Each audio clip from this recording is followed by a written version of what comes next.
Maral Leiraba Oja Singh Circle A.I Amadi Mathou Pangthoktana Leiriba ZEO Singgi Mathakta Ahenba Mityeng Sangbinaba Higher Authority Education Director gi PUKNING CHINGSINLAKLI Indigenous Youth Association of Kangleipak Kaksing District Branch ki President Inaubina Press Thadrokpa video footage amada Arong High School Hariba School asida pamdaba oheningdaba thodok ama thengnarakpana maram oiraga mari lenaba ZEO amadi Circle A.I da School asigi Headmaster amadi Oza Tarukmak School laktaba Leiriba Satra Chamatara Nipan na Laikai adugi Oza Nipan nektuna larik tamhallam takhallamba thodokpu Wakatlubada A.I na hayeng school da chatlo aduga Oza Singh aduga wari sanaraga yasinaro hairakpa asi yamna leibak macha tadaba daita yaudaba amani Oza Singh famin naraga yana loishinaro hairakliba A.I Lokendrona lengakna piriba power adu sizinadri Masana masabu daita yaudaba official amani taksabani Circle A.I ga Oza Singh punna manaraga huranbani masigi thawong asi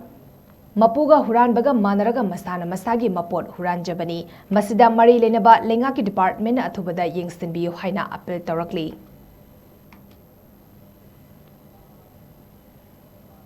aduna headmaster ma yawarba puno usa tarini pade sunda doksingzulu matanda headmaster asama leramre aduga lemori ba usa taruga duju la amata lamre satra singa anjalo matanda Headmaster di nungi kudingi lari itu juga ni mau dibawa satu berarti hama dan ini berarti hanya laki tapi deh itu kalau dari kita saat sama kataran bukan mesti lupa kita bina apa punya lokaliti lekai ini masa dipan ni apa tapi nabi kami apa ini kalau punya